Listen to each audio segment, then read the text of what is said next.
그러면 수술을 할 때 한꺼번에 하는 게 좋으냐 아니면 하나씩 하는 게 좋으냐, 거기에 대한 의견은 각자의 어떤 사정에 따라서 굉장히 다양하다.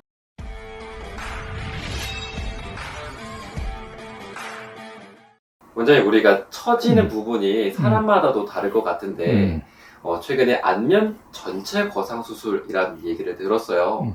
그래서 한번 절개를 할 때 전체를 다 절개를 해서 당기는 게 굉장히 효과가 좋다, 오히려 나눠서 하는 것은 추천하지 않는다라는 이제 내용을 접하게 되었는데요. 원장님 또 어떤 생각을 갖고 있는지 궁금합니다.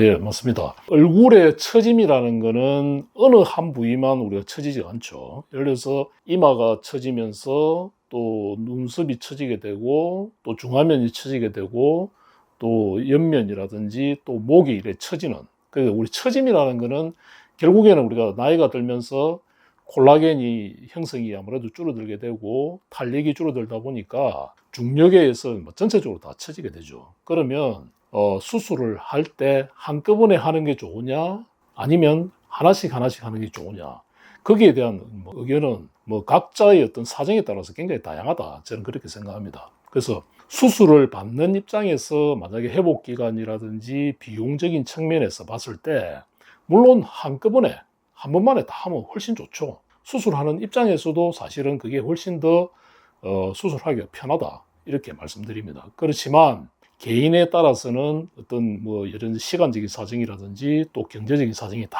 다르다 보니까 부위의 처짐의 정도에 따라서 또 선택을 해서 부분적으로 선택해서 하는 수술도 저는 적극적으로 권장해 드립니다. 단 그때 여러분이 상담을 받으실 때 얼굴에 예를 들어서 눈썹이나 이마, 우리가 상안면이죠. 상 위쪽에 있는 그 이마, 그 다음에 눈썹부터 코까지 있는 중안면, 그 다음에 코 밑에서 우리가 턱까지 있는 하안면, 또 목, 이렇게 네 부위를 우리가 기준으로 했을 때 그 순서를 갖다가 여러분이 아셔야 된다. 그 순서라는 게 뭐냐면은, 자, 각자의 개인적인 여러 가지 그 체질적인 영향도 있고 또 유전적인 영향도 있고 어떤 그 뼈대 구조라든지 이런 것 따라서 처짐의 정도가 다 다르다는 거죠.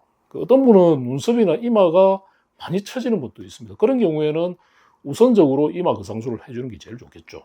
그 다음에 눈썹 밑으로 해서 눈부터 또 중안면 부위가 의외로 또 많이 처지는 분이 있습니다. 두드러지게. 그런 경우에는 그 중안면 거상술을 먼저 해주는 게 또 그분한테는 최우선 순위가 되고요. 또 위에는 괜찮은데 얼굴은 괜찮은데 목이 처지고 막 거의 목이 되고 세로 밴드가 생기고 이런 분들도 있거든요. 그런 분한테는 목 거상술이 어찌 보면 최우선 순위가 되겠죠. 그래서 여러분이 자신의 얼굴의 처짐의 정도를 어느 부위가 많이 처지는지 늦게 처지는지를 여러분이 잘 알아보셔야 되고, 만약에 그걸 모르겠으면은 저희 병원에 오시면은 제가 1순위부터 5순위까지 순서를 다 정해 드리겠습니다.